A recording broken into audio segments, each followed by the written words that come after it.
All right, welcome to our candidates and all of our guests. We appreciate you all taking time out of your busy schedules to come and join us for our town hall debate this evening to ask questions and learn about your 6th district candidates. And we thank the candidates for taking this opportunity to educate the citizens. The 6th district candidates, our guests tonight are Tony Brigida and Mike Storm. And we also have a third candidate, incumbent Shirley Allenbrand. She was elected in 2020. And unfortunately, she had to cancel tonight due to some prior meet and greet obligations. We would like to thank our host and feature sponsor, the Warren Place Venue, for graciously allowing the use of their beautiful space for tonight's event.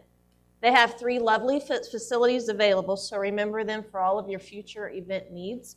Visit them online at thewarrenplaceevents.com to view and book the facility for your event. My name is Jennifer Williams, and I am your host of the Public Comment Podcast. The backbone of America is the town square, the hometown values, and the diversity of thought and ideas that unite to create a community. The Public Comment Podcast is a transparent and nonpartisan place to educate each other about current events and public policy, to support local businesses and entrepreneurs, to discuss public opinion, thoughts, and feelings, and to engage in community action to create the people's vision. Our local elected officials are an important part of this. The 6th District Commission race is a nonpartisan race. It has 3 candidates this year, meaning it has a primary election. Only the top 2 candidates from the August 6th primary election, 1 week from today, will continue to the November general election. That means primaries are important to each of these candidates and to you to make sure your voter preference makes it to the general election. So be sure to get out and vote next Tuesday if you haven't done so already, and encourage your friends and neighbors to participate in one of the most important rights you have as Americans. Before we get into tonight's debate, we'd also like to thank all of our other sponsors who made this event possible. Our presenting sponsors are seen on the screen along with their websites and contact information. We've also included local businesses who help spread the word by posting event flyers. Just like elections, local businesses matter. They help form the communities that we all love. So remember to support local businesses whenever possible. The 6th District covers a lot of ground, extending all the way to the Miami County line on the south and the Douglas County line on the west. The communities include the cities of Olathe, Gardner, Edgerton, DeSoto, and the unincorporated townships outside of these cities, including an area of unincorporated Spring Hill. The format for tonight is as follows. Each candidate will have 2 minutes for an opening statement. We did not flip our coin to find out who's going first. You want to rock, paper, scissors? Everybody was busy. You want to go first for your opening statement, and then you'll get your final closing statement. That's fine. We'll spend approximately 1 hour this evening with a moderator-led debate. Some of the questions you hear tonight were asked in the private one-on-one interviews with the candidates before the event, and you can watch those on our website, publiccommentpodcast.com. Our website also had a form accepting questions from the public, so you'll also hear those questions this evening, along with others that we've heard throughout the community during the election cycle. In approximately an hour, we'll move on to the public question and answer portion of the night. You'll see index cards and pencils in your seats. If you'd like to write down your questions, you'll see our staff in the middle of the aisle here collecting with the bucket throughout the evening. If you want to write it on the card instead of asking it yourself, then we can ask those for you. But we'll also have an open mic coming around, so if you'd like to ask the question directly yourself, you're welcome to do that as well. We just ask that you're kind and respectful of our candidates, our hosts, and our sponsors with no personal attacks or threats. After the Q&A, we'll have a 2.5-minute closing statement for each candidate, with Mike Storm going first.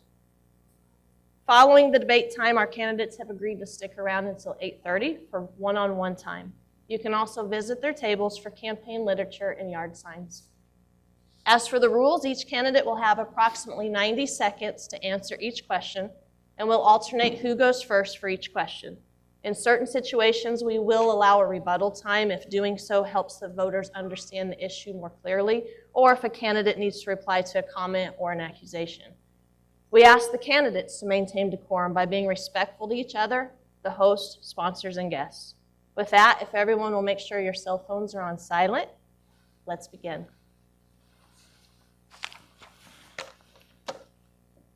Carrie, are you timing for me? Do you have a timer? Do I have time? Do you want to flip it? You want time?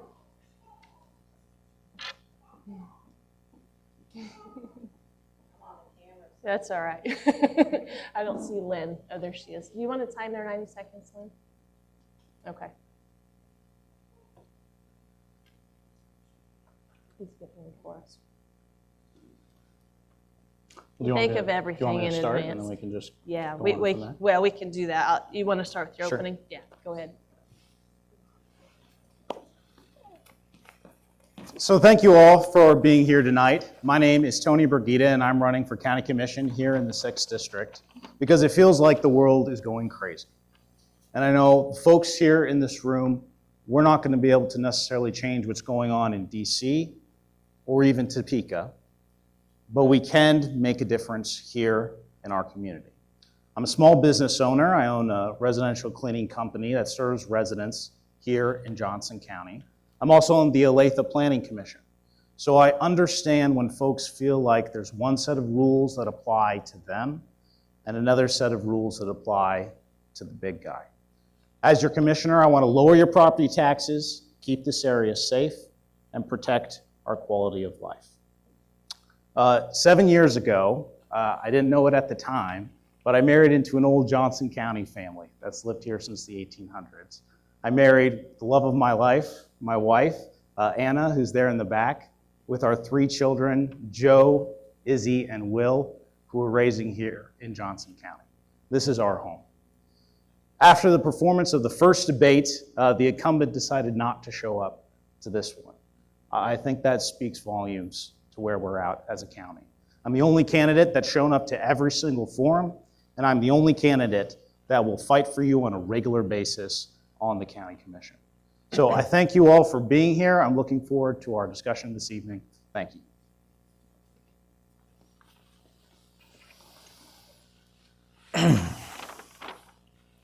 Thanks for coming tonight. I'm Mike Storm. I am proud to stand before you tonight as a candidate for Johnson County Commissioner District 6. As a small business owner and a resident of Johnson County of over 40 years, I have witnessed many changes that have, you know what? I'm just going to speak for the heart. I've been here for a long time. I've gone to school with many of the people in this room and in this neighborhood. I've been I've kind of done my own thing. Grew up in DeSoto, 2 years there in school, 4 years here in Gardner, 2 years in Lewisburg. I came back from the Navy and met my wife, and we started our family and started businesses here. I don't know what's going on with the rest of the world. I just care about the 6th District. I care about what's going on in Edgerton. I care about what's going on in Gardner. Coming into Olathe and DeSoto, these are my areas. This is where I grew up. This is where I live. I've been here for what seems forever. Going on 50 years, pretty close. We've been married 22 years, and she's put up with just about everything I could throw at her except for this. We'll see how this goes. So I can't wait to get this going. And in a rebuttal to the forum suggestion, one forum I didn't show up at, I was sick. I still am trying to get over it. It was an ear infection, and that's it.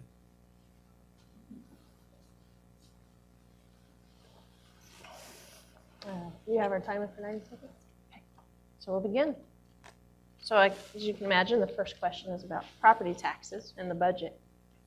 With the cost of living drastically increasing over the past several years, the threat of residents of all ages losing their homes to rising property taxes is greater now more than ever.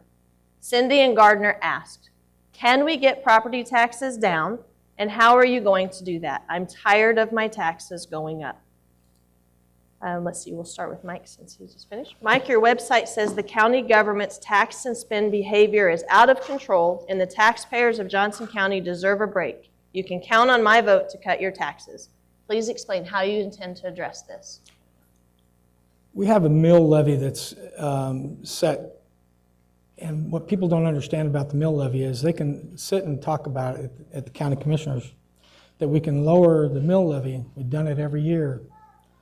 But what they fail to explain is that the appraisers are raising your taxes, are raising your values of your homes, which is causing your taxes to go up.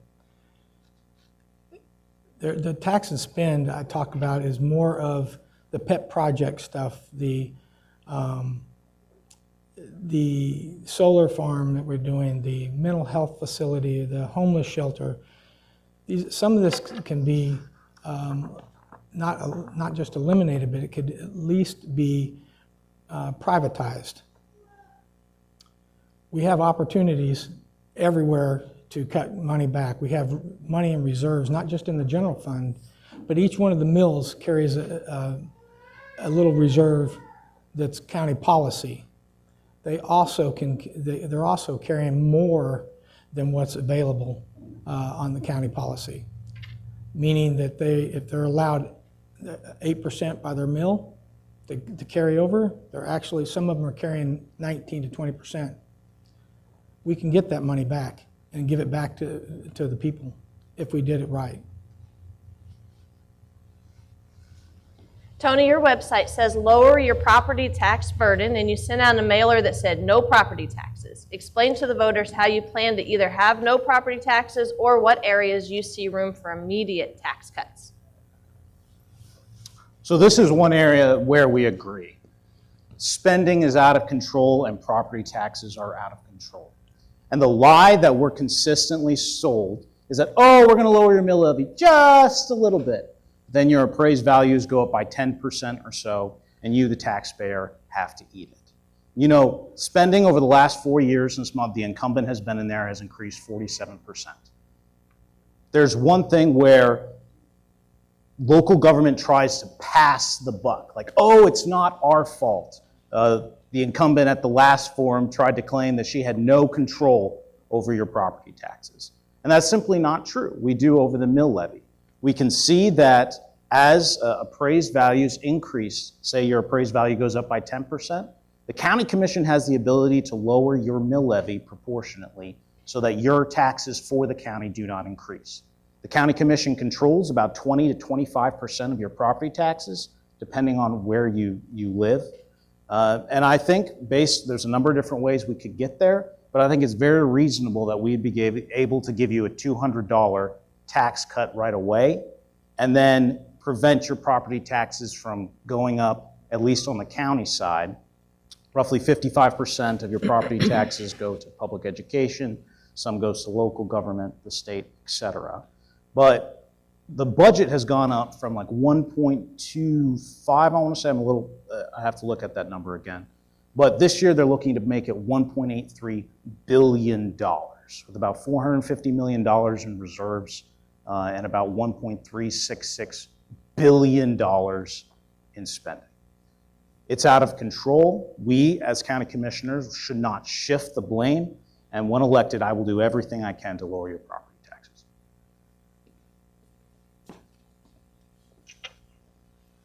So Tony, real quick, is getting up and down messing with your videos? Should we stay here for you? Are you okay? It's okay. Or do you want us to just stay? We'll just stay instead if we could, and that way she can capture us here, so we don't ruin the live stream for those at home. And Lynn, I can't see you very well, so when it's at 90, just say time, or give us a thumbs up for 30 or something. Give us just a little warning. So, so Tony, along those lines, do you support third-party audits, and do you see a particular fund or department that you would like to take a deeper look into right off the bat? So does this work for the live stream? I just want to still be able to talk with you all, right. so I'm not way over here.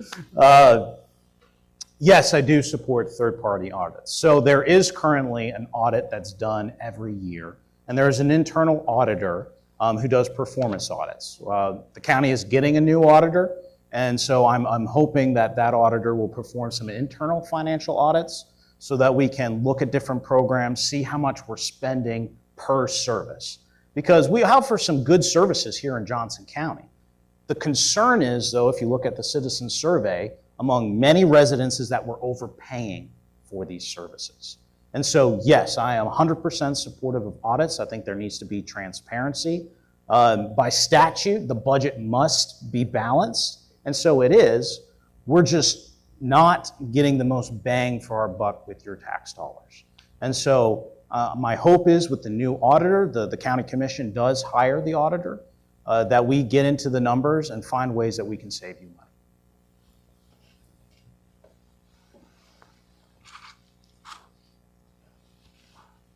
Third district, or third, yeah, I'm for it. We need some transparency across the board.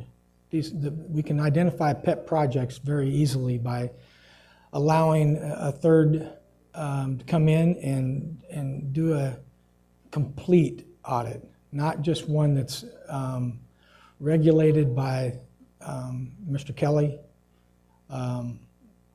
We need to focus mostly on where we're going with our money with the shelter, the homeless shelter up there. I think that we can claw some money back, put that to rest, use our money wisely, help our vets and our people from our community. I was at the BOCC meeting the other day. I was kind of sick when I heard that it wouldn't be for just Johnson County residents. It would be for anybody that comes into Johnson County that needs a place to shelter. I heard the church say that they could do 10 beds each. They're asking for 200 beds for this facility. I think the auditor would come in and say, it's better money spent. We could use it somewhere else. $10 million for a facility that we have no idea how much more is going to be needed over the next few years. Stay there. We got the next ones for you. So while we're talking about budgets, as a business owner or with your past experience, what is your qualifications or experience in budgets and financial statements? We have, my wife and I have several businesses. We've either sold or we still operate today. I'm not going to get into specific names, but we ride a budget like you would ride your house budget. We make sure that we don't have any leftover just to throw around. At the end of the month, we sit and try to figure out exactly what we're going to go with, how we're going to do vans, how we're going to do our employees' benefit packages, and we try to do as much as we can for as little as we have. Make the dollars stretch as far as it goes. Not unlike your house, not unlike your budgets.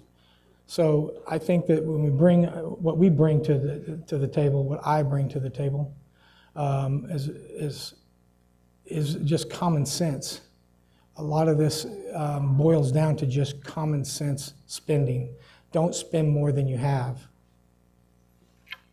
Tony, your experience? Yeah, so I'm also a small business owner here in Johnson County. And before this, for the last 7 years, I worked in research and development, where my final position was managing the finances for the company. So I'm very familiar with audits, with different financial statements, the difference of GAAP, or FASB and GASB, and all the different mechanisms that we're working with intergovernmental, federal funds, and that sort of thing. And so I bring that aspect to the budget. I know what it's like to have to cut a budget. I know it cannot always be easy, but you have to make sure that you fund the core services, the things that people truly care about. And another item that we agree on is transparency when it comes to the budget. One thing I've heard from a number of residents is how they're unable currently to get feedback or give how they feel about the spending of our county to our current county commissioner. And a great way for that to happen is through forums. And so on May 18th, there was a forum where the current incumbent was invited and did not attend. On June 6th, the Faithful Patriots as a group they offered another speaking opportunity for all the BOCC candidates.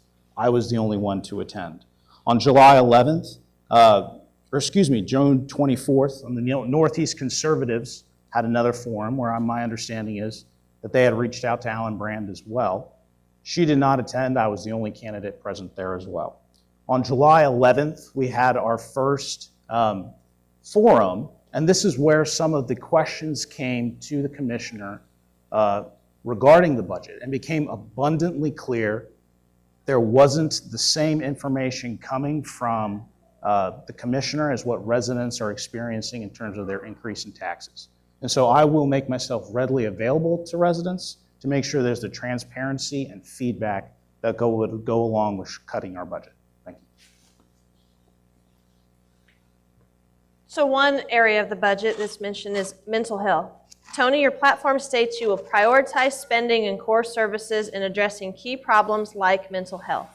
How do you plan to address mental health, and what, if anything, would you change? So the mental health crisis in this country continues to grow. My wife, right out of college, was a substance abuse counselor, and it's something that I've seen firsthand what it can do to different people. And this is a rising need in our community as well. And so with mental health, we need to make sure that, A, we're getting the proper results that we're spending our money on, that we're actually helping people, and that we're providing the resources for folks to be productive members of society. This is one of those things where I believe that we can work together to provide residents the items that they need in our county, but at the same time, too, not write a blanket check. I believe spending on public health over the last 4 years has gone up 51%. And while spending on public safety has gone up by about 50 or 32%, and spending overall has gone up by 47%. So we are putting the resources there. I think across the board, we're going to have to look at our spending increases. This is just a way of me saying that I'm not going to go after the budget that we have for mental health to make sure that we have the counselors there to meet the needs of the community. Mike, do you believe there's a mental health problem that needs addressed by the county? If not, explain, and if so, how do you plan to do this? Mental health is on the commissioners. They are crazy, spending money like drunk sailors. We need to learn to privatize. I'm going to say this again. We need to learn to privatize some of the services that we offer. Not saying we can't incentivize those services, but we need to privatize them. Earlier I said something about the mill levy. The mill levy I was talking about happened to be healthcare, mental health specifically.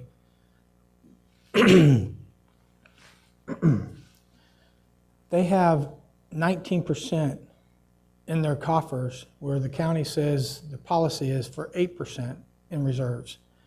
There's no explanation given. That's why I think that transparency is huge. We need to know why they have this money. If it's for future use, explain what the future use is. I don't have a problem with money. You know, if you have a situation where you need it for, say, the fire department, you may not use all the money this year. You may save some of it back to buy a truck. Those trucks are not cheap, so you may need it. I understand that. So I'm not a stickler about it, but 19% seems awfully high when our taxes keep going up. So. May I make a brief point about reserves? I'm actually going to talk about that next. So Mike, if you want to stay up here, then Tony can come back with the final on his reserves. So in 2015, the mental health budget was $28.973 million. That number in 2024 was a 106% increase in 10 years to $59.6 million, and they've asked for an increase this year of another $9.4 million. So that's a 138% increase from 2025 since 2015. In 2024, as we were talking about the reserves and stuff, so we can address that. Mike, do you believe the county is currently underfunded, overfunded, or at a good balance on the mental health budget? Say they're overfunded. Mental health is I'm not a mental health expert. I don't know how many of you guys are, but I'm not a doctor, and I would rely on the commission to give us good information and be transparent about it. We don't seem to get that at all. We just seem to keep pushing the can down the road, and they keep adding more money and taking some. I think it's almost like a distribution of wealth. We keep taking from people that have it and putting it back in coffers for whatever reasons. We need to open those coffers up and explain why we have them, what the intentions are going to be for them, and if we don't have a good use for them, we need to give it back to the people like we supposedly what we've been promised. So Tony, on this part, you can address the reserves, but I wanted to clarify, you mentioned public health budget and mental health. Mental health is, public health would be like the health department, and they have a whole separate mental health fund. And so by your statement of prioritizing spending, how do you feel? Are we overfunded, underfunded? Do you like the increase from 2024 to 2025, or where do you feel that needs to be? Sure. So one of this is one of those things where we manage expectations. And so this is one of those items where I want to see what are our performance metrics for success with Johnson County Mental Health. From talking to counselors and folks that have been involved in the organization, they would have been historically severely understaffed. And so that's something that before I comment as to whether we're overfunded or underfunded per se, I'd like to talk to those counselors and see what was our caseload coming in, what was the success rate of folks. Did you help people graduate, if you will, to a point where they didn't need these services? Because there are a lot of folks that have severe mental health problems in our community. And so in terms of the overall budget, I think we do need to pare back significantly, potentially even across the board. But I wouldn't be able to say that. I don't think, based on the feedback I have so far, I don't think we would be cutting back our spending on mental health at this time. In terms of the overall budget and reserves, the policy of the county commission is, I believe it's 12.5% to 25% that we keep in reserves. And sometimes the commission has gone a little bit above that, but if you look at the increases in spending overall, it's matched that. So the increase in reserves is roughly 46% as well since the time the commissioner's gotten on there. And that's because of bond ratings. You have to have above a certain amount in reserves for Moody to get cheaper rates and things like that. So that's why we have as much as we do in reserves.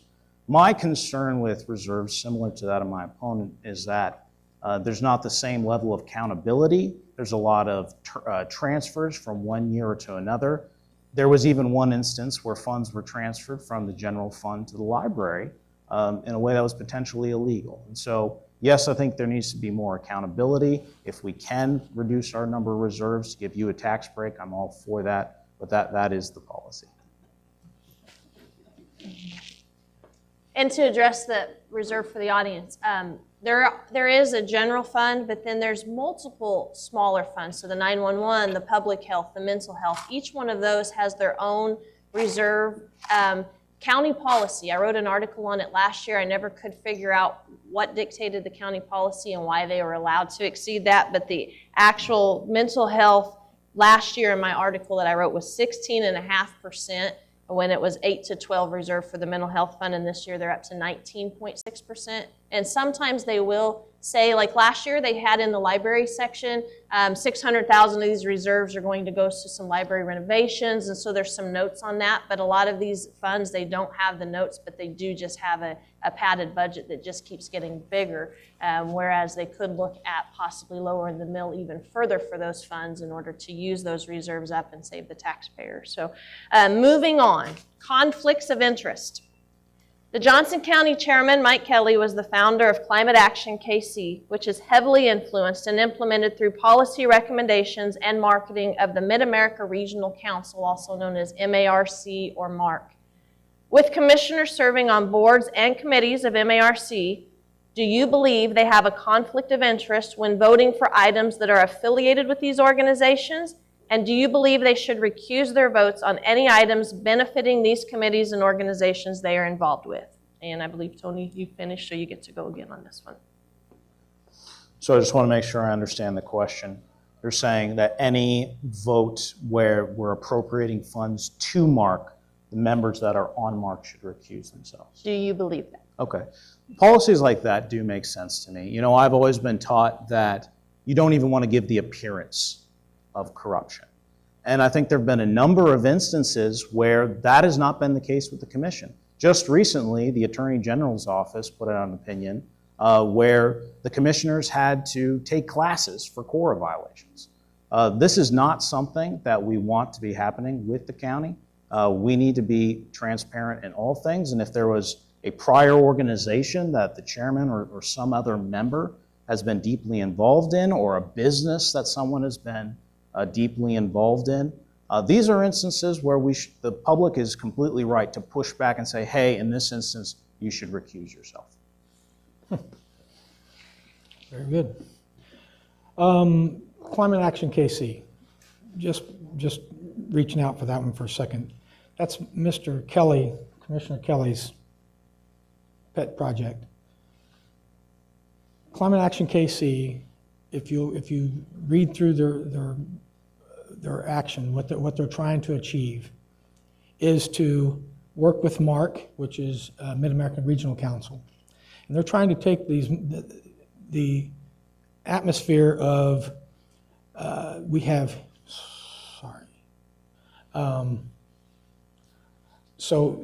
what they're doing is put out you messed me up. They put out a thing down in Edgerton about their whole deal with Climate Action KC is to utilize the monies for reducing emissions. One of their biggest things was heat from buildings. 63% is what they said that Kansas City puts out. But in Edgerton, they're building warehouse after warehouse after warehouse. So if these buildings put out so much heat, then why are we building all these warehouses? That's one thing. Secondly, I think if you're a part of anything that looks bad, as my opponent said, you should recuse yourself. If you are renting office space from a developer, you should recuse yourself if his stuff comes across your table. You should, if you're on a committee and something comes across, you just say, hey, you know what? I'm gonna have to sit this one out. It doesn't always happen. I know the current commissioner that we're trying to unseat is in that, and I'm going to shut up. Stay. I'm going to give a part 2 on this. Another example of a conflict with Chairman Kelly is his serving on the board for the World Cup in Kansas City while voting as a Johnson County Commissioner to approve $1.5 million in taxpayer funds for the World Cup. Do you believe this is appropriate for him to vote on that project? Why or why not? Absolutely not, first of all. Secondly, I don't think we should be giving money for transit for the Cup. I'm going to just be a little controversial there. First of all, the reason being is because when we take private money or take taxpayer money and we put it into a system, we eliminate the private. We eliminate the Uber drivers and the Lyft drivers trying to get that's how they make their money, is getting people from point A to point B. So running our tax money against these people is wrong, in my opinion. We need to stop. We need to look deeper into some of these things and see if there's a way to help out our local people. As far as Mike Kelly goes, is recusing himself. He's not the only one on there. I believe Janae Hanslick is also a sitting commissioner, and she is on Mid-America Regional Council as well.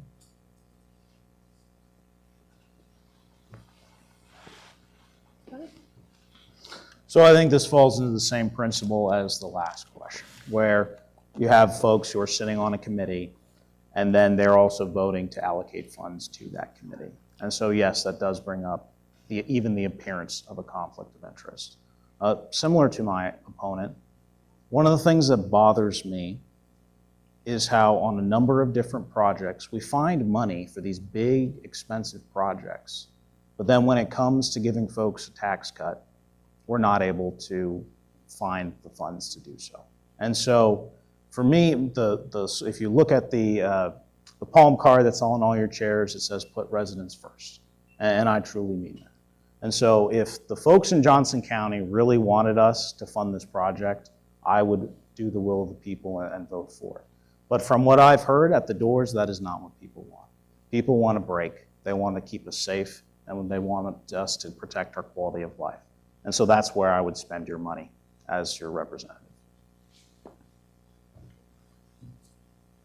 So aside from the boards and the committees, another area we see sometimes as the voters are campaign finance reports and funding. So if you had a developer or someone that was one of your made campaign contributions, or you had business relationships with them that could potentially create a conflict of interest, would you recuse yourself from that vote on a developer project if they were a campaign donor for you? And I believe it is Mike's turn. Simple question, simple answer. I would absolutely recuse myself. If I'm in any shape or form connected to anybody that I would make a vote on, I would recuse myself. That's just the simplest form to say. Tony? So the reverse of this would also be true, that we would have to recuse ourselves from all the projects where they donated to our opponent. And if we were to do that, we would not be voting on the vast majority of projects. And so I could recognize it, and if it was to a point where there might be a potential conflict, I could see myself recusing from a couple things, but they are not my biggest donors in this campaign. And so, so that I can represent you and vote on the vast majority of projects, no, I would not recuse myself from those.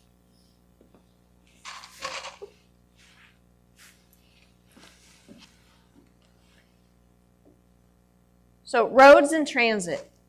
Would you support an express lane toll road on K10, such as what is being built on 69 Highway? Explain, and I think Tony gets to go first on this one. No. Mike? Ditto, but I'm gonna add a little bit to that.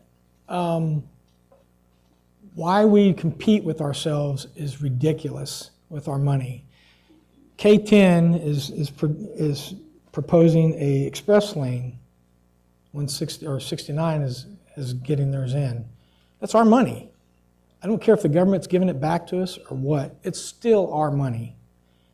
Why would we pay extra to get in that lane? It's infrastructure that's around it that's caused the problem. There's an easier fix, but it doesn't have to. It shouldn't always come with add more money. Just keep giving us more money. We need to stop that, and we need to stop it soon.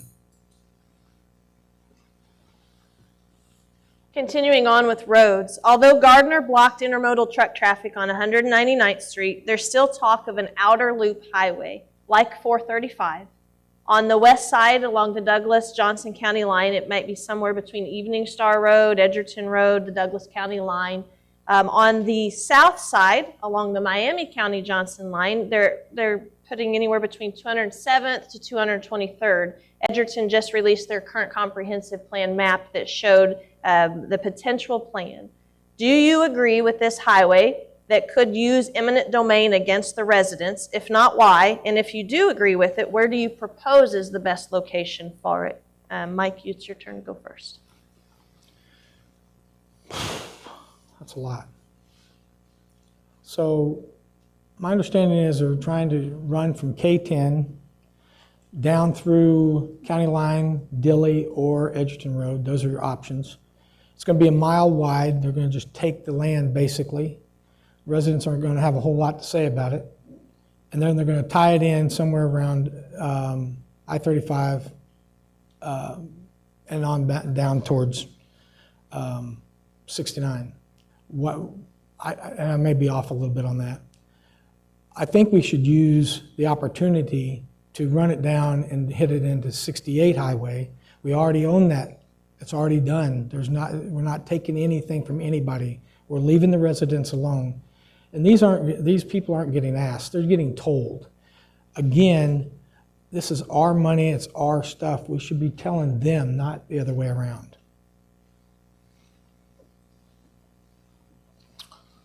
So there's a couple things we need to take into consideration with this. Number one is I hate eminent domain. The government coming and taking your land, I really hate it.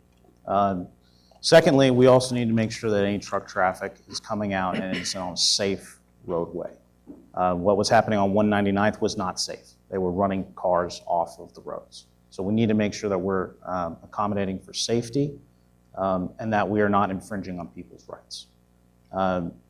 This is something that's been discussed for decades now, like 20 years plus. The need for additional ways so that we keep truck traffic on appropriate roadways, we keep commute times low, etc. My biggest problem, they purchased a study, 7-county study or some variation of that name. My biggest problem with this is that resident feedback is more or less towards the middle or end where it doesn't properly account for the project. Once again, we're not putting residents first in terms of what we see as our needs, where we don't want this road to go.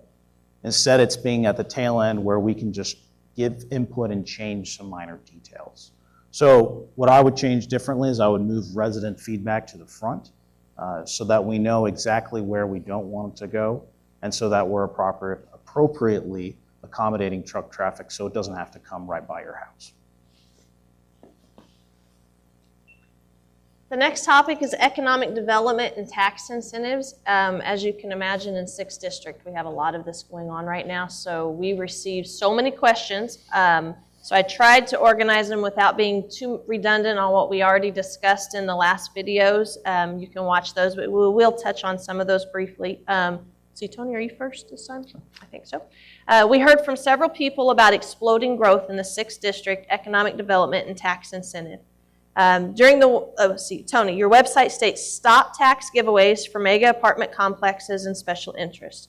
Yet projects approved by you as a planning commissioner in Olathe have went on to receive hundreds of millions in tax incentives to special interests and mega apartments with no stipulations set by the planning commission to stop these incentives. How do you reconcile that discrepancy, and what will be different once you are on the commission? So this deals with differences in roles. In the same way that we don't want an activist Supreme Court deciding laws for residents and that we have a legislature for it, we don't want planning commissions based on whether they like a project or not, willy-nilly deciding if this is according to the UDO, or according to local ordinance and plans. That's even something that was a case, the case of Golden, which is now laid out the Golden criteria for what are all the different ways that a planning commission or even city council can vote against a project. So I've voted for projects that I don't like. But whenever there was a clear, compelling reason, for instance, with a recent apartment complex up in Cedar Creek, I don't think it fit the character of the community, it didn't coincide with the comprehensive plan, I voted against that project.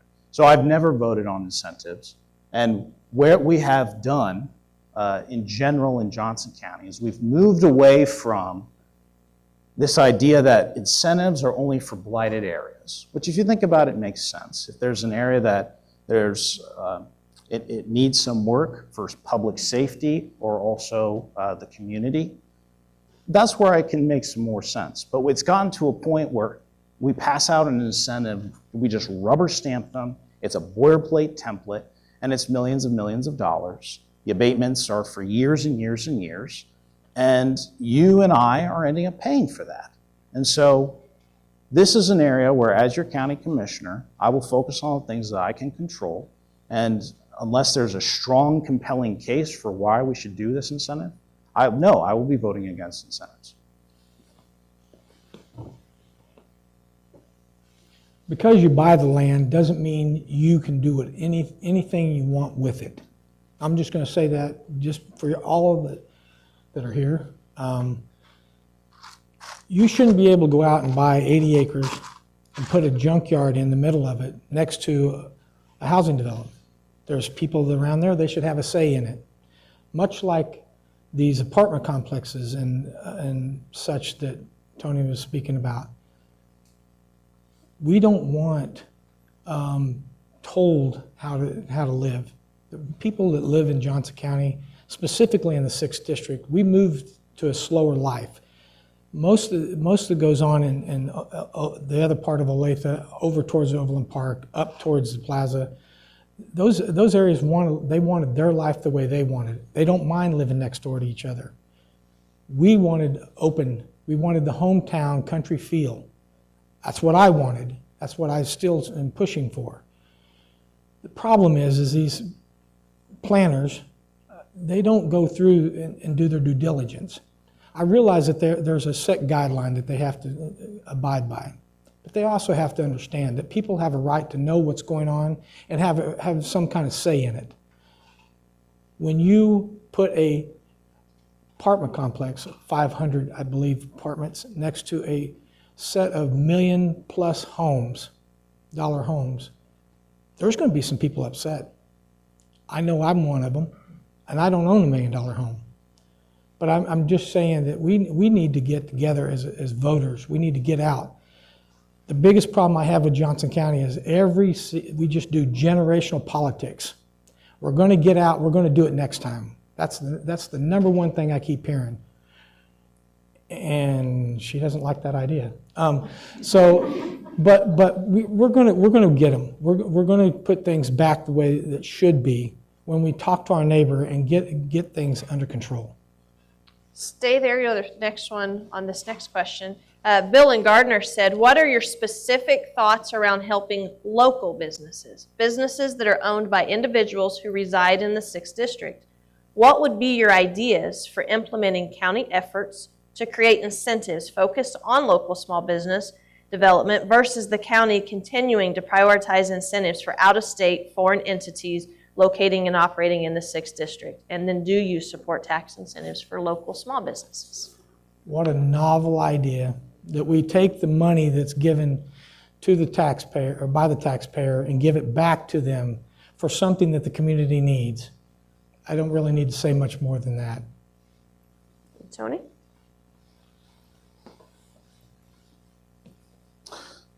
The way local government can help small businesses here in our community is by getting out of the way. You know, when we're building a new home, 26% of the costs come down to government regulation. If there's a regulation where it slows the cost of building a new home based on financing, that adds costs to the builder. Too often, government makes it harder to do business than actually helping. Ronald Reagan once said, the most feared words of the English language are I'm from the government and I'm here to help. So I understand that the role of the county commissioner is to represent you. It's not going to be able to solve everyone's problems. Another way that we'd be able to help small businesses is I attended a number of chamber meetings regarding a large development project. And at every single one of those meetings, a small business will get up and say something to the effect of, hey, it's great that all these jobs are coming into town, but what about me? I've been part of this community for 20 years, and you're using my tax dollars to fund my competitor. And I think that's wrong. And so, no, I'm a small business. I do business here and over in Lawrence. I do business here in Johnson County. I'm not going to be the savior for small business, but I can get out of the way, understand what they're going through, and support them as well. Okay, if you want to stay up there for the next question, we're going to switch, same concept as far as agriculture and community. Renee in McCamish Township said, how important is it to you to protect what's left of the 6th District and all of Johnson County's remaining agriculturally zoned land? If it is a priority for you, what efforts will you make as a commissioner to protect the local family farming operations, agribusiness, and livestock operations in the 6th District's unincorporated townships? If it's not a priority, what do you see the future looking like instead? I want to do what's best for farm owners and property owners. I grew up across the street from a 1,000-acre farm. We had 5.5 acres. My wonderful mom, God bless her, we had probably an acre, 2 acres of garden, which I spent a lot of time in growing up, and mowed the rest of it sitting on a tractor.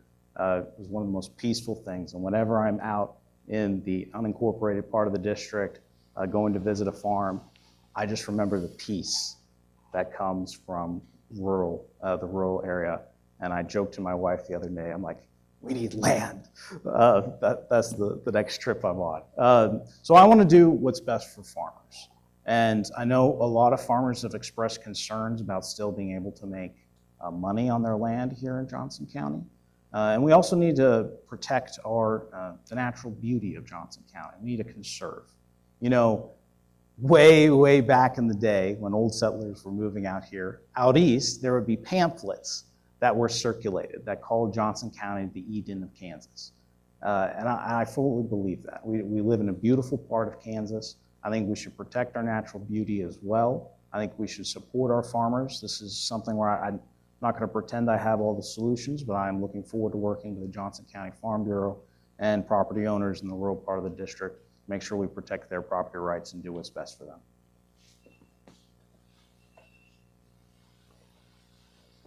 Wow. Sweet. Look, if you've never owned a chunk of land and you want it as your own, it's impossible now in Johnson County to do that. They have taxed just about everybody off their land, and they're trying to push the rest of them off. I only have 20 acres. It's not by any means a farm, unless it's just all about growing grass, and yeah, mowing's fun, a blast. But let me tell you, I wouldn't go anywhere else. I love being able to get out on my property and just stretch out, have fun with my family, friends come over. We can, because we have 20 acres, we're able to shoot guns. We're able to ride ATVs. We can do anything we want. We have options. And I'm all for keeping families on their farms, not pricing them off of them. Stay there for the next question. On solar, Commissioner Allenbrand has utility scale solar listed as one of her areas of focus on her county info page, and as thousands of acres of Johnson County land to the west may be used for utility scale solar. Do you approve of utility scale solar facilities in Johnson County? Why or why not? I don't believe that the people there, first of all, I don't believe they want it. Secondly, technology is a dangerous thing. We're just touching bits and pieces of it, and we haven't got it completely understood. So why ruin the land? Why take land that's meant for farming and land that's meant for running cattle or whatever, and taking it and putting it with solar panels all over the top of it? It doesn't make sense to me. But you know, the do-you people, the people that from in town, that's what they want to do. They've always, I've lived here since 1977, and the goal is to make Gardner and Edgerton the armpit of Johnson County. They've always treated them that way, and they'll continue to treat them that way. So one of the things I want to do, I know it's a Charter Commission item, but I want to take and introduce Gardner and Edgerton taking a seat at the table, dividing the 6th district in half and making Gardner a 7th seat. By doing that, we eliminate the chair at Johnson County. Tony? So after conversations I've had with residents, members of zoning boards, and members of Gardner government, I'm for reopening the discussion that was placed on CUPs out there for industrial solar. I think we would be able to find a solution where we're reducing the size and scope of these different farms so that we're A, not infringing on people's property rights, but B, once again, protecting the natural beauty that we have here in Johnson County and making sure that we're not overwhelmed by these farms. So that's yes, just smaller? Is that? Yes to smaller, Okay. yes.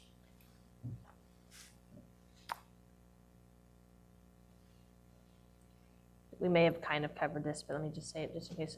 We're still on Tony here. So what will you do to prevent the important rural land use and character from slowly disappearing due to the potential of utility scale solar? So I have a quick question. When are we going to have the hard question for Mike? Which one? Oh, so what's that? You need a hard one? Have I had Well, one? I had one directly hard at me, so I was wondering whether we're going to have one towards him. Okay. In terms of a changing way of life, and this is a conversation I've had in Gardner and in DeSoto primarily, where there's rapid change in the character of the community, and there seems to be pushing aside what the residents want. I think this is a distinction between my opponent and I. He's anti-development, I'm pro-smart development. I think we are going to continue to grow. You see what happens in some communities where there's no growth. That's not a good thing. We do not want that here in Johnson County. We're going to continue to grow. It's just a matter of if we're going to have a seat at the table and determine how this impacts our community. Because especially for residents of DeSoto and when it comes to Gardner, I want to make sure that as this change is coming down the pipeline, that they're not getting driven out of their homes, that they're still remaining in a safe community, that they feel like their input and that they still have a place here in their community. Those are all things I'm going to fight tooth and nail for every single day. That's something that we can't have if we're just going to say all development bad. And so I'm going to do my best to represent the interests of rural Johnson County, to preserve it, while at the same time accommodating for the natural growth that is occurring and that we're not going to be able to stop. Well, that was a pretty nice statement. Thanks for thinking for me. That's not true. I'm not an anti-development guy. I'm for responsible development. Let's get that straight. I only want what's best for the community. We need things for the community. I'm for it. If the community wants it, let's do it.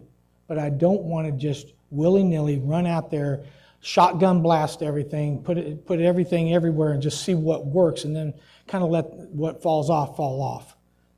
That's what we keep doing and lately, and some people are part of it, as far as I'm concerned. When you're part of the Planning Commission, you have a right to say something. You can put on there, you may not like it, put that on there.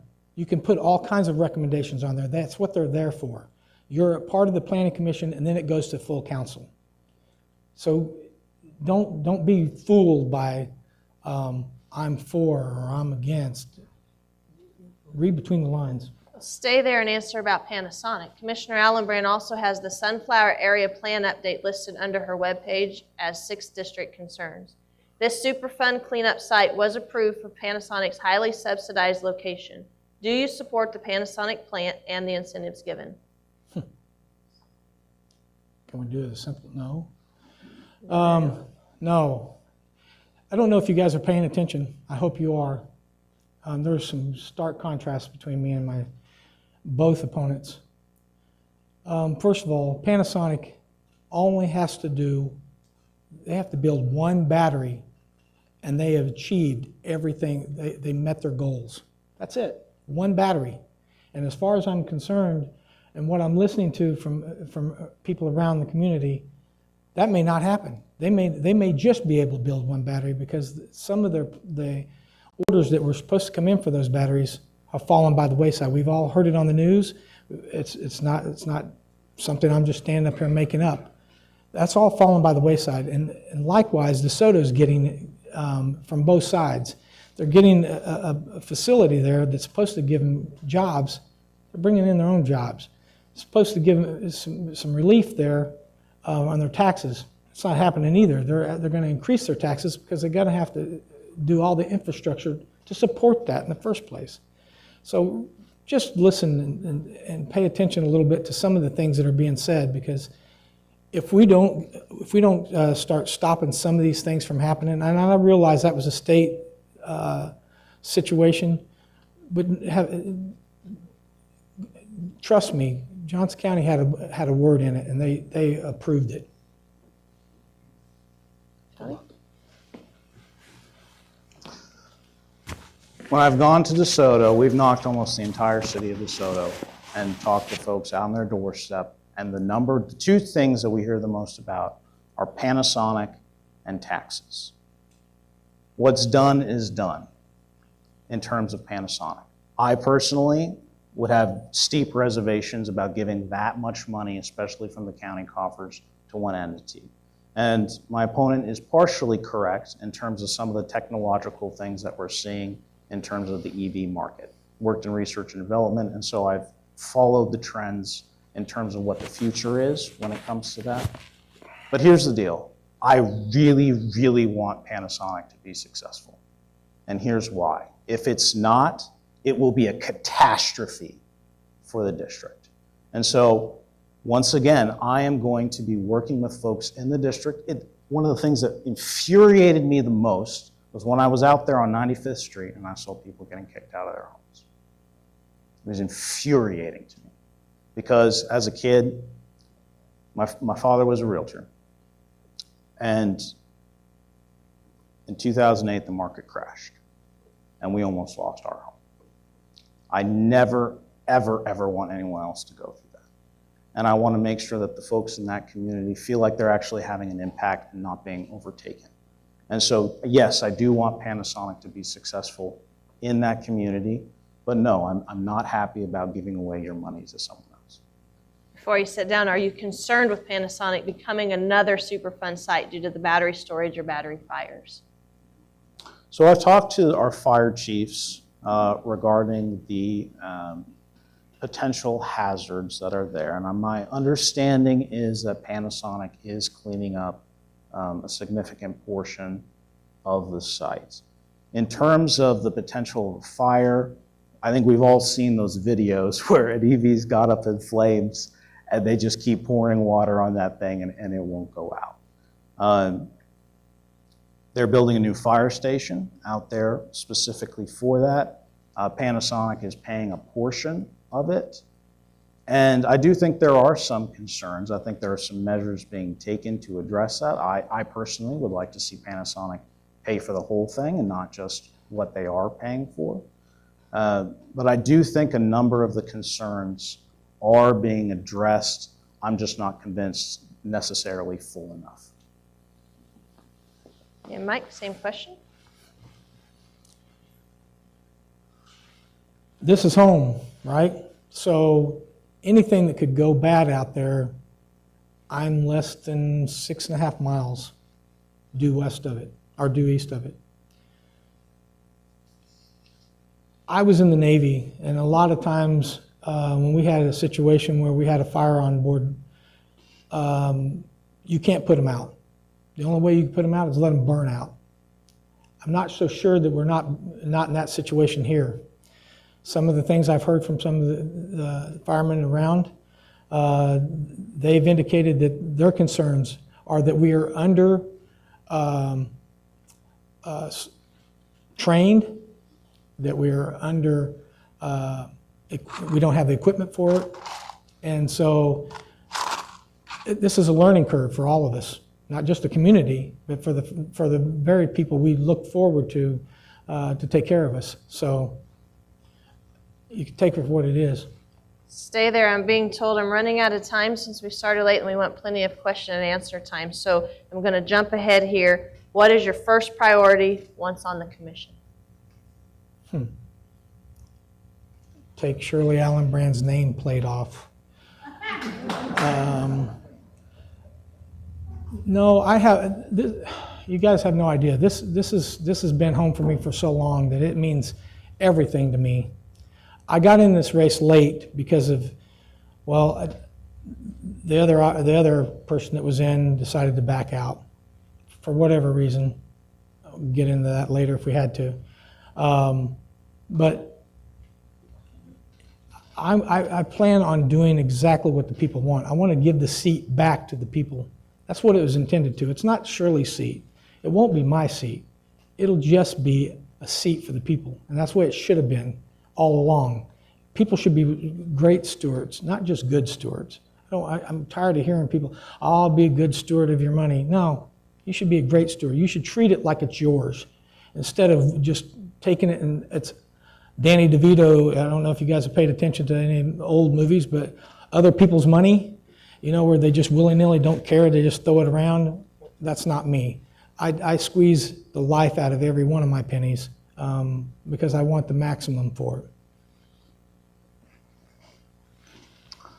I want to cut your property taxes. That is the number one issue that from folks I'm hearing at the door, and that is the number one thing I'm going to fight for. I think if we be proactive in the budget process, go and meet with department heads while they're crafting their budget. Go through an itemized general ledger and look at, okay, this is what we're spending on here, this is what we're spending on there. From my time on the Planning Commission and having to approve CIPs, you have some sort of comparison piece. So if I see a building is costing twice as much over here as someone else did it over here, instantly that's a red flag. Maybe we need to look at doing this. What contractors are we looking to do with this? Do we really need a first-in-class, 3-story, sparkling, gold-plated building? I don't know, probably not. So I plan to be proactive in terms of working with staff because half the battle is behind the scenes. And this is why I've been willing to show up at both conservative and liberal events. Unlike both of my opponents, I've shown up to everything because I realize I'm going to have to work with people I disagree with and try to find a way behind the scenes to save you money. Because unless we have the votes, by the time that budget comes for approval, the battle is, the result is baked in the cake, if you will. And so that is my number one goal, is to cut your property taxes, and I'm going to do everything I can to make that happen. Thank you, sir. Okay, we're going to take approximately 30 minutes for additional audience questions. Again, we ask that you're respectful in your questions with no personal attacks. Then following the Q&A time, we'll give each candidate a 2.5-minute closing statement before we have the opportunity for you to visit with them one-on-one until 8:30. So I'll grab these questions turned in, and Lynn is going to roam the crowd and see if anyone wants to ask one directly in the microphone while I sort these out. You want to walk around and see if anybody raises their hand? Oh, good, we have one. It gives me a minute. You have a question? Yeah. Great convo, guys. So everybody gets up and talks about, we have this issue, we have that issue.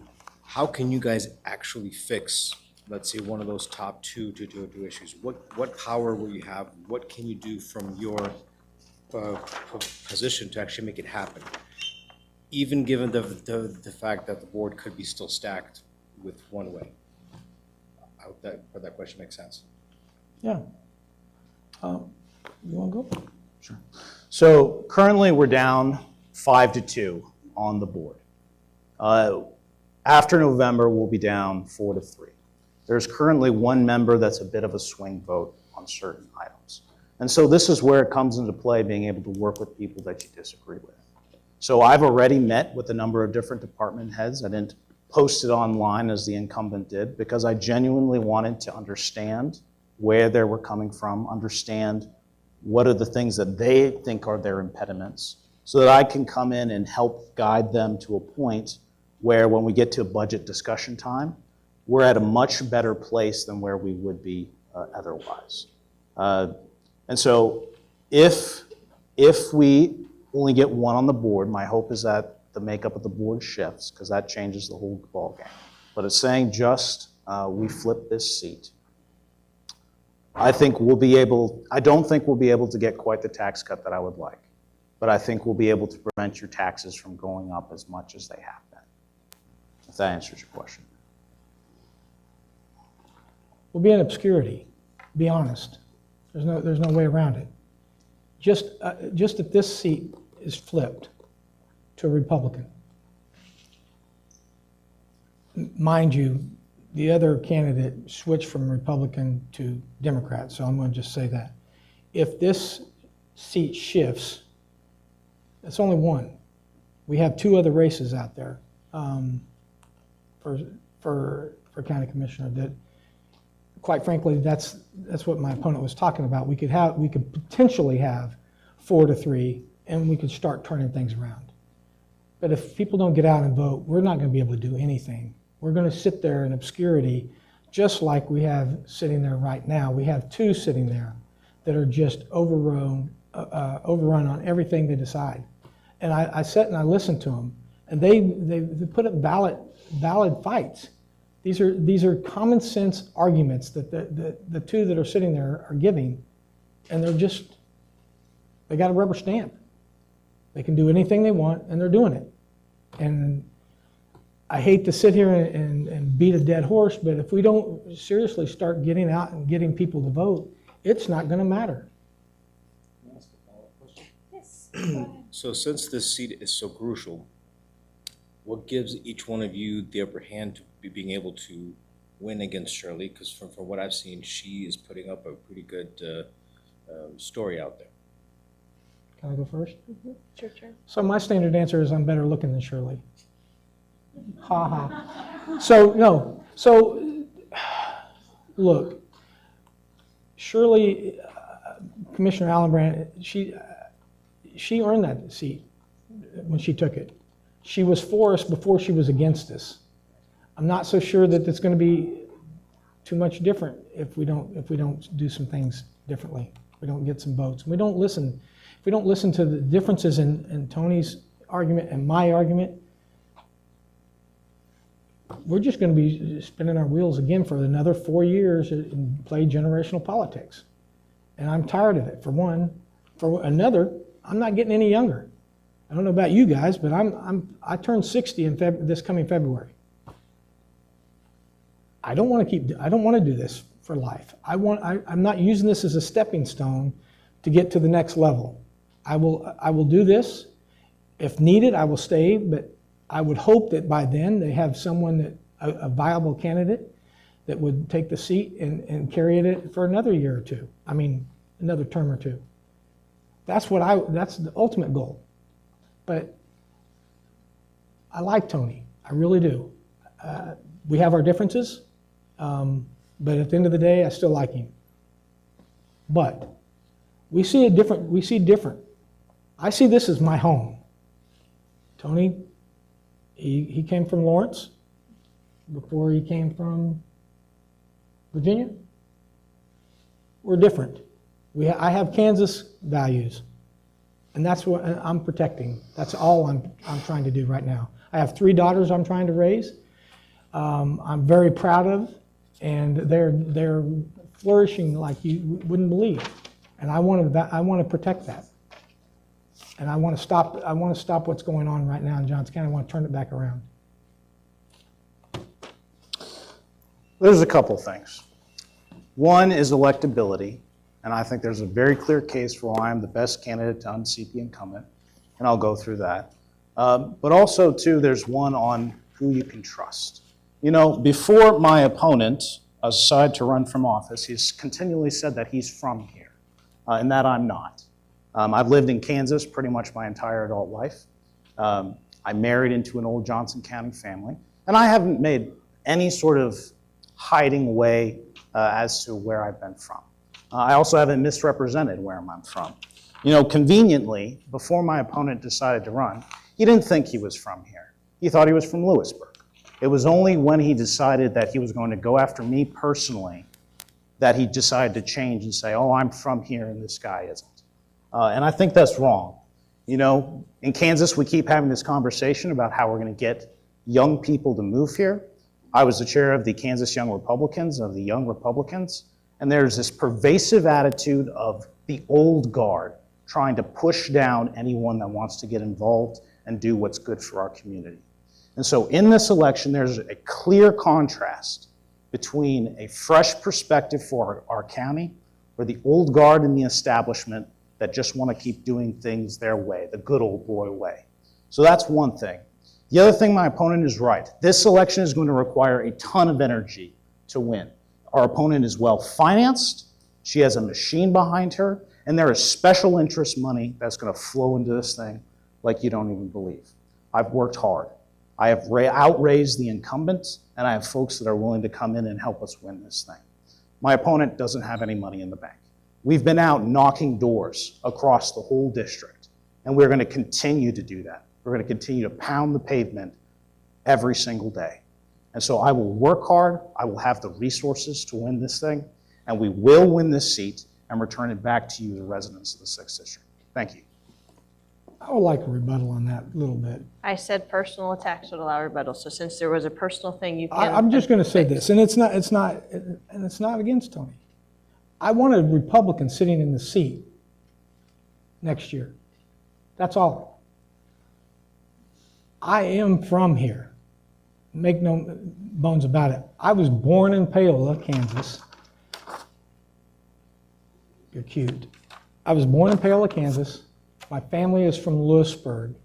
When I was here in Gardner, okay, I was a 10th grader, and my mother came to me and said, would you be interested in going back to the school that my mom and dad graduated from and my grandparents graduated from? If it meant that much to her, you bet. You damn right. I took off. I went to Lewisburg. I graduated in Lewisburg. I left there and went in the Navy. And when I came back, guess where I came? Here.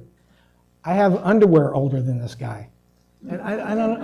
And like Reagan said, since he wants to quote the 9 words Reagan said, I want to quote something else. Youth and inexperience shouldn't be held against him. Really. He has his heart in the right place. I trust that. I fully believe that he believes he's doing the right thing. And I'm not taking that away from him. I know I'm a better candidate. I know that he has more money than me currently, but I got in the race 45 days ago. My name in this area, I'm well known. He's been in this race since 23, April of 23. And God bless him, he has done a great job. Not knocking him. But I still am a better candidate than he is. Because I know the passion for this place. I have it. I've been here. I know what it's like. I know all the families. I have friends that are buried in DeSoto Cemetery. I have friends that are buried here in Gardner. I've been here a long time. And thus, the community built me, and I'm built for this job for that reason. So this next one, while Lynn's going to the in-person, we have a written one. We did the rebuttal. I think this is yours first. You had the first one, I think. How do you plan to fight the efforts by the Chinese Communist Party to integrate themselves into the Johnson County economy? So what this is referencing to is incentives, again. It's funny, at the last debate, the incumbent once again tried to shift the blame and say, oh, we don't have any control over incentives. When she, in fact, voted for a $34 million IRB and the subsequent abatement for Shinano Industries, which is a wholly owned Chinese subsidiary. Or excuse me, it's a company that's wholly owned by the Chinese and has a communist connections as well. And so this is where, when I referenced at the beginning how it feels like the world's going crazy, this is something that we as county commissioners shouldn't be having to deal with in any way. The FBI's issued statements on this, and who knows what's going to happen with the upcoming elections, what the national policy will be, and how that relates to us locally. But here again, with us locally, we need to do our part. And so with that, I am open to talking to legislators and seeing what we can put in place in terms of stipulations that are within the confines of the law to make sure that we are not putting adversarial entities right by our military bases. And Mike? How do you plan to fight it? Well, first of all, quit incentivizing, I agree. But secondly, no foreign company should own Kansas soil, period. That's how you stop it. You just quit giving it to them. You quit giving them opportunity, and you quit giving them money, and they will quit coming. They're not doing anything for us that we can't do for ourselves. And I think it should be for here, from here, always. That's it, in a nutshell. Lynn, do you have another in-person? Did you have a question? Can you stand up, please? So any business has a real key to their business, whether they're having a profit or a loss. If they're losing money, they begin to cut their expenses somewhere. City and county governments don't have that measure, so they just raise taxes. I do my budget. My wife and I are retired. We're on a fixed income. And at the end of every year, we have to prioritize our budget. We've given up vacations to Florida every year, cable TV. We've given up lower Christmas gifts because our income isn't matching the taxes that our county is imposing on us. How are you going to get our governments to actually prioritize their spending instead of just raising taxes on the people? So Mike is the first one on this one. Just say no. Just quit trying to tax our seniors out of their homes. First of all, I have a senior in a home. I have several friends of mine that are seniors. Most of them are retiring this year, and they're banging on my door about the same things. I agree with you. I will be one of those guys soon, if God willing, I get that far. We don't have a way to keep our talent here either. Same thing. We're trying to say we're going to do all these apartments. We're going to do all this family-friendly experiments where we do multifamily housing. They don't work. They don't work for Johnson County. They may work for Overland Park. They may work for a specific area of town, but they're not going to work for the 6th, because that's not what we want. We want to live here. We want to, and I just say it. I mean, I can't. My idea was to live and die here, right? So I don't have any. I didn't have any plans to go anywhere else. Not saying I couldn't make some, I guess, but yeah, we need to start prioritizing seniors. We need to start. One of my ideas that I'm currently talking to some people about is putting a freeze on property tax, that it couldn't go up more than 3%. So at least you know next year when your taxes go up, it's not going to exceed what you can afford, hopefully. But I have kids in my nieces and nephews. They're getting married and trying to find a house. They're not staying in Johnson County. They're moving to Miami County. They're moving to Douglas County. They're moving over across the Missouri line. They can't afford to stay here. Even in an apartment, believe it or not, apartment complexes, $1,500 for an apartment, a one-bedroom, that's ridiculous. But we keep incentivizing them, they'll keep building them. That's just the way it is. We need to stop it. We need to stop it, let them use their own money. If they're going to do it, let them build their own. We should have done that with everything else going on in Johnson County right now, too. So this is a very real problem that we need a very real solution to. Unfortunately, the cap on property taxes, the county commission can only control the 20 to 25% that it controls. So if the schools go way up or your city goes way up, the cap that would be proposed wouldn't be effective. Also, too, that's something, to my understanding, would have to be done at the state level. We as county commissioners wouldn't be able to do that. And so, Ron, the biggest thing when I've gone door to door and I've talked to seniors, they have the exact same problem as you do. It goes up by $200 a month, $400 a month.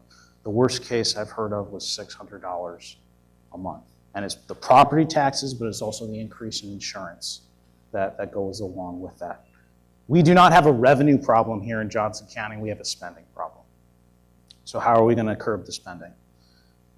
There are at least 4 different ways. There's multiple ways that we can get there. And I believe, don't quote me on this, but I think about 25 to 33% or so of all revenues for the county come from property taxes. So it doesn't mean we have to completely slash the budget to give you some very real relief. And so 4 different ways that we're going to be able to start attacking some of the spending. One is actually not exactly spending, but there's a lot of vacant property or old buildings that the county owns. I would like to see us get those back on the tax rolls, bringing in more revenue to lower your burden. Also, too, a number of them are expensive. Even here in Gardner, there's a big example of that. So that's number 1, the buildings. Number 2, there are some redundancies between what the city offers and what the county offers. I want to see if there's any cost savings where we say, okay, the city does this better than the county, we're going to let them take over it. You know, one thing that bothers me is over in Overland Park, the city decided, oh, we're going to stop testing pool water. Guess who picked it up, and now who's paying for that? Y'all are, because the county decided that it was going to do that. So number 2 is redundancies and services. The number 3 is we need to make sure that we're spending according to your priorities. So we have a citizen survey. It needs to be improved because they want it to be comparable, but there's no question on there about property taxes. It's only like a scale of 1 to 5. There's no any sort of qualitative analysis. So they want it to all be quantitative, but there's no qualitative. And so it's oftentimes the questions that they're not asking. But with that, there are what's the most important thing, being public safety, and it goes all the way down to what's the least important thing. We need to start with the programs that are the least important to residents and do a cost analysis and make sure that we are actually getting our money's worth from it. Is it actually accomplishing it? And so the program needs to either be reformed or removed. And then lastly, we need to look at our incentive policy to make sure that we can't just rubber stamp what comes through. We need to be able to look at and see, okay, in the rare case, the exception to the rule that we're going to offer this, is there actually a tangible benefit to the taxpayers? So it's not going to be perfect, but I think if we go through those 4 things, that's a start, and that will help us get spending under control and lower your property taxes. So stay there for a moment while we're on property taxes. Another in-person question was related to the state legislator on property taxes. Should they, this said reinstate the property tax lid, but right now there's talk about a 3 or 4% property tax annual increase on your appraisal cap as a constitutional amendment. Do you support that? Right. Yes, I do. You know, I'm very big on controlling the things within your sphere of influence. And so if you look at who's backing our campaign, the legislators that represent this district, they're supporting our campaign because they know I'll work with them to do what's best for the citizens of this district. And so with that, I will have conversations with them. I will be not just your representative, you can obviously go to them as well, but I will be an advocate for you as to what we want to see at the state level and how it affects the county and the residents here in the district. Have another in-person, Lynn? Can I answer that? Oh, yeah, I'm sorry. Go ahead. As I said a while ago about the 3% cap, but I will also say that you need to talk to your state reps as well. They can influence how all that's spent too, and how they can help seniors. We're also talking to them about maybe possibly putting a freeze on property tax.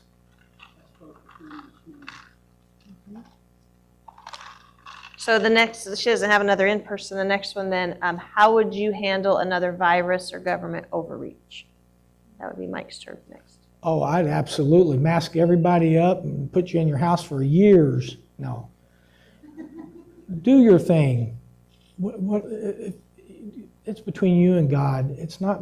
I shouldn't sit here and try to be a medical influence and tell you what to do. You know what's right from wrong. You've all been told this forever. I'm not going to sit here and try to tell you that we shouldn't mask up. I'm not going to sit here and tell you we should mask up. Do what makes you feel better. If you need a shot, go get a shot. If you need a mask, put a mask on. If you need a bubble, get in it. But leave the rest of us alone. There are people who don't feel that way. And it's not the anti-vaxxers that are going to get us.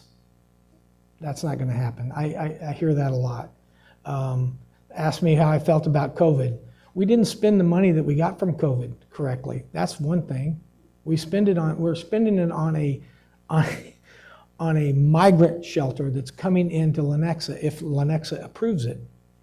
That's what we're spending our COVID money on. That's what the scare, the fear got us. We got all this money, $62 million for public safety, for the sheriff's department. County commissioners say, okay, that's where it's got to go. That's what, if we want the $62 million bucks, we're going to take it. We're going to put it in there. We put it in there. We took it back out, put it in the general fund. We made everybody happy, checked all the boxes. We put it where it was supposed to be, and then we took it back out. Then the sheriff has to run around asking people for money. And then they run around telling everybody he's asking them for money. It's just ridiculous. This whole thing is ridiculous. I'm just a live free kind of guy. You can sit there and if you're afraid of something, take care of it. If you're afraid of you don't have enough insurance on your house, get insurance on your house. Common sense steps everybody can take, just do it. Whatever makes you feel better. Go, Tony. So we definitely do not need to do lockdowns. I think it was a mistake last time, and I don't think we would need to do that at any point going forward. In terms of, once again, what are the things we control? I mean, there was a lot of fear and anxiety from this. I mean, folks died from this. And so one thing, last time, my understanding is that the head of our health department wasn't actually in the medical field. And so we were doing regulations blind to a certain extent. And so there's also been a lot of development in technology since 2020. When I worked with research and development, I was on the business side, but we worked in air purification. And so there are some things that the county can do to help if there is any sort of outbreak, whether it's airborne or on surfaces. There are some preventative things that can be done so that it's less likely to spread and so that the people can feel more comfortable being out in our public spaces. There are some things we can do with that, but no, I don't think we should be restricting the freedoms of individuals for that.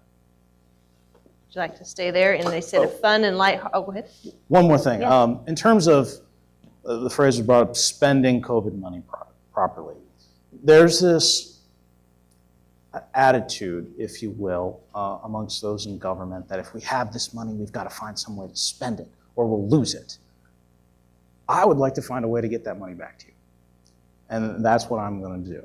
If we have excess funds that are coming from a federal program, or if there's a way that we can apply it to what's currently in place so that we're not losing it, I'd love to give you a one-time tax break or invest in technology a way so that we're reducing our ongoing costs.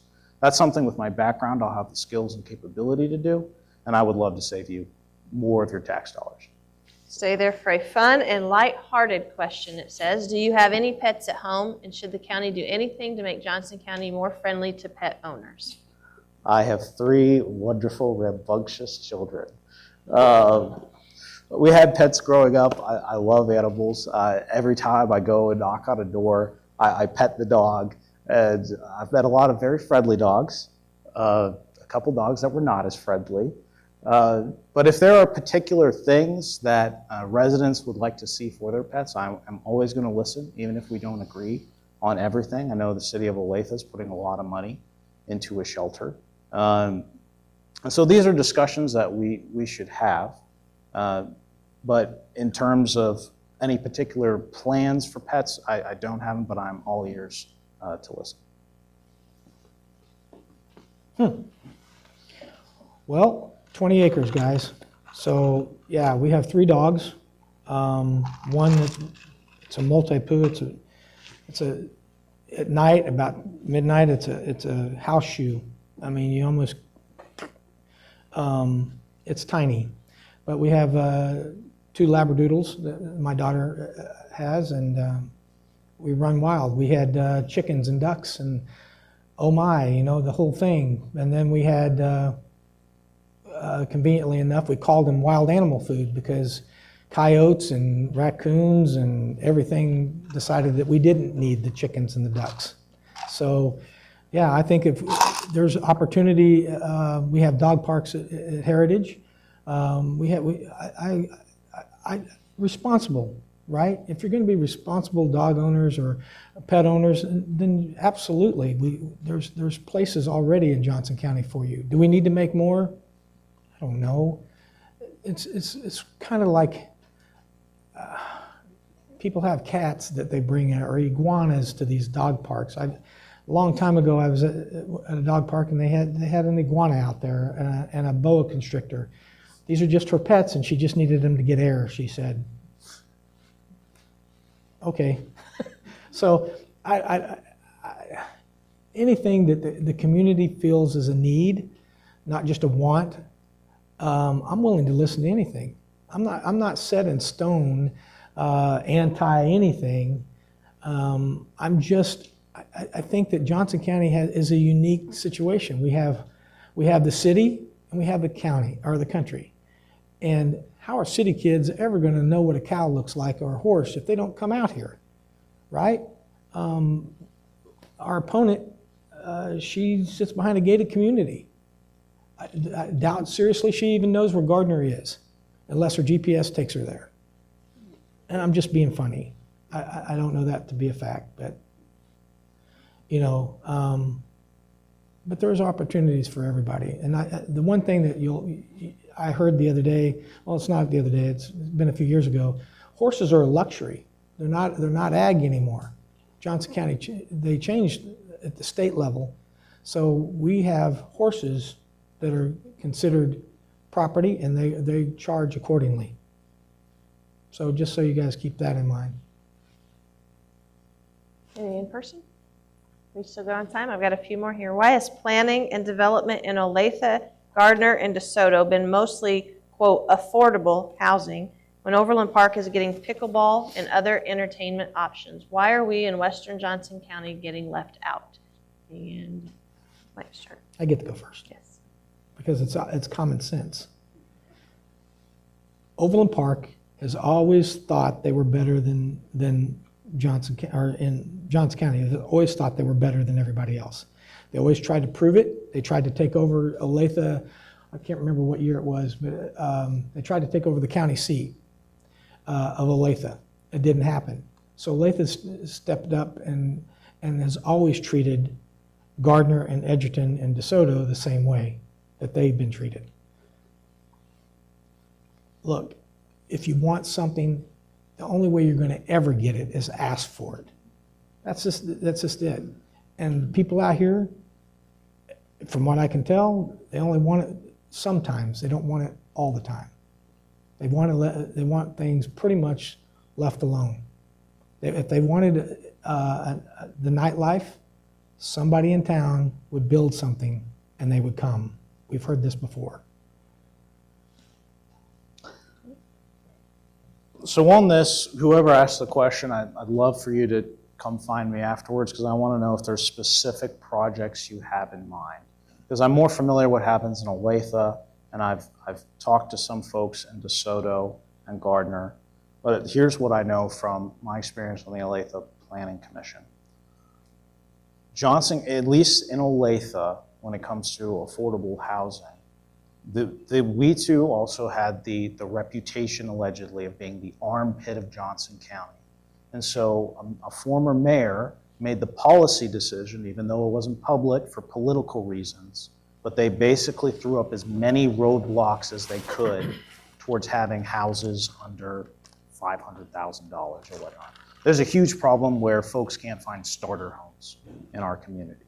If you looked at Zillow at one point, there was maybe 35, 50 homes in Olathe that were under the cost of $500,000 and like 340 that were above the cost of $500,000.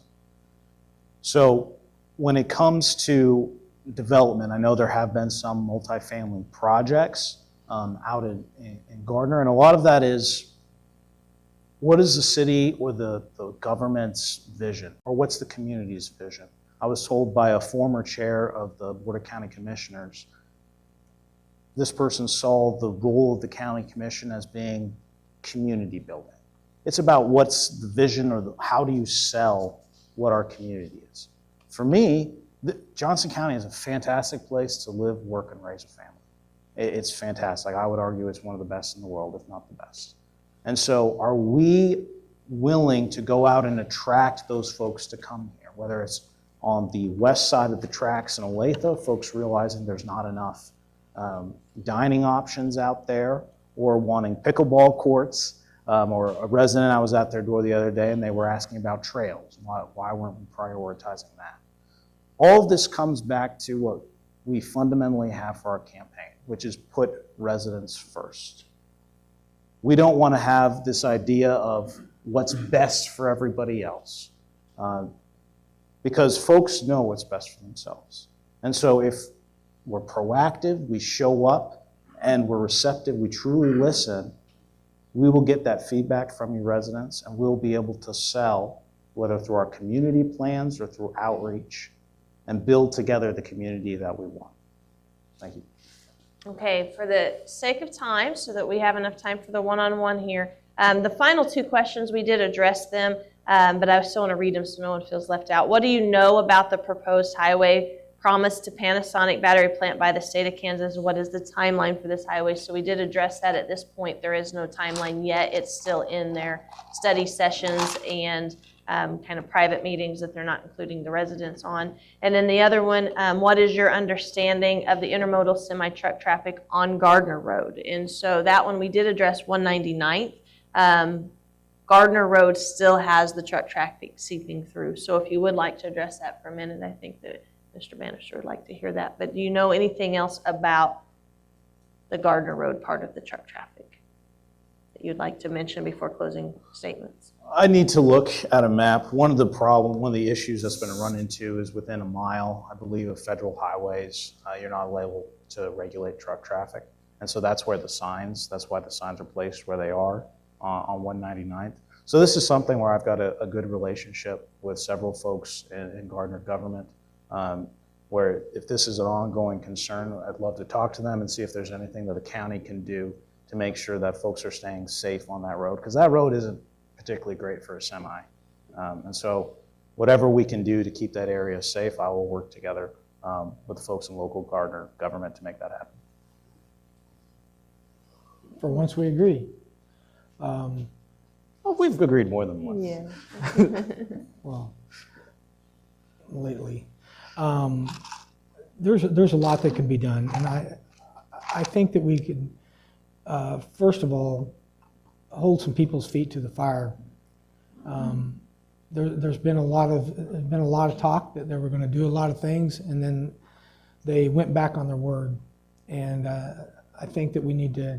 I'm not going to address it here. I can talk to you privately, but I think that we need to seriously have another conversation and see where we can get the state involved and get some signs put up the right way and get these people taken care of the way they should be.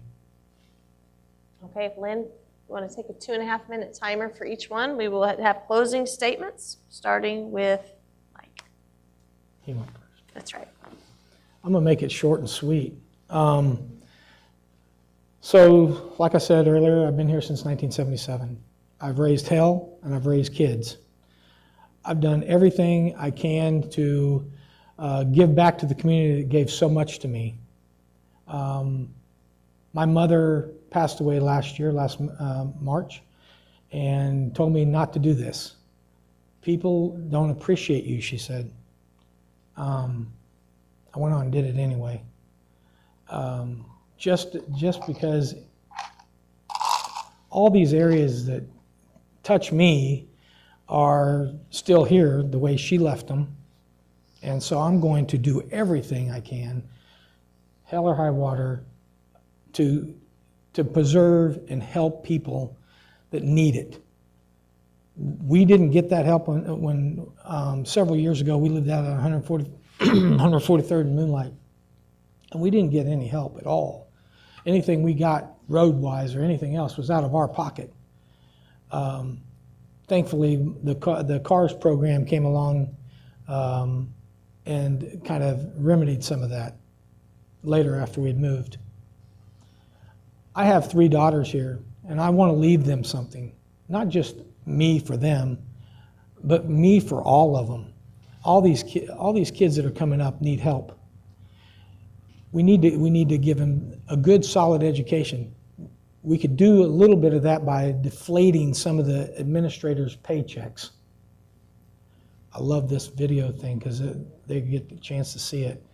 It gives a chance to give money back to the people immediately. We need to cut taxes so they can afford to stay here. They don't feel like they need to take their talent and move to Missouri or move away from here. They need to stay here. As a parent, I want my kids to be as close to me as possible. I'm sure some of you do too. Maybe there's one kid let go, Jacob. But I love this town. I love the area we live in, and this is for our forever home. Me and my wife designed our home, bought the property back during the 08 recession, and we built it. We've been here 16 years in the same location. And so it means something, and we're going to make it go. Thanks. This election is about more than anyone, just one person. It's about what the future of our community is going to look like. I believe we need to put residents first, and with that comes listening. So tonight, I'm very grateful, first of all, that you all came here. I want to thank our hosts, the hosts of the venue as well. But tonight, we talked about spending appropriately on mental health, what that looks like, infrastructure, the budget, spending, taxes, development, making sure that's appropriate, and solar farms. Did I miss anything? I think those were the main topics. If I missed something, please talk to me afterwards. But that's where it all begins, in terms of where do we want our community to go. For me, my number one issue is going to be cutting your property taxes, keeping this area safe, and then what we talked about tonight, the quality of life and the future of our community. Contrary to what my opponent put forth, I do think we agree on one thing, is that we both love this community. We've been deeply involved in this community. My wife's head of the Moms Group at our church. I'm involved in the DeSoto, Gardner, Edgerton Chambers of Commerce. Edgerton doesn't have a chamber, excuse me. Olathe Chamber of Commerce. I'm involved in Rotary. I'm a Knight of Columbus, and I help with monthly food drives at our church. And I donate dozens of hours each month on the Planning Commission to make sure that we have a say in what the future of our community looks like. And that's what I want to do as your county commissioner. I hope to earn your trust and your vote on August 6th. And if you have any questions afterwards, I'd love to spend as long as you'd like here listening to you and answering your questions. So thank you all for coming. I'd like to thank the candidates for being present tonight, answering the questions, sometimes repeatedly, in order to help the voters know your platform and whether you're a fit to their needs. Again, we'd like to thank our sponsors in the Warren Place venue for this beautiful facility. As you heard tonight, local businesses are important to the community, so please be sure to support local businesses. We'd like to thank you, the voters, for coming out this evening, taking time to educate yourself on the candidates. One thing, again, that was mentioned earlier was how someone else can take over the seat. One of the biggest answers, I believe, is get out and vote in the primaries. A lot of people don't realize the importance of primaries, and so we have a lot of low voter turnout. So let your neighbors know, help them understand the importance. Again, the primary election is a week from tonight. We will now close the public comment podcast. You can stay around and mingle, visit, ask your questions privately. We'll be mindful of the facilities time since we're running a little bit behind here tonight. They do have some literature and some yard signs. You can take that. We ask that you share the link to this on the publiccommentpodcast.com. This will be posted as well as the other interviews they did earlier. So share that with anyone to get the word out so they can help educate themselves as well. So again, thank you and good night.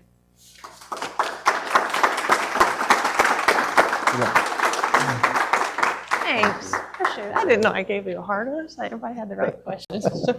Yes, the point was I I can't help what comes to me. I get the ones that are given. You're still mine. You had a point there.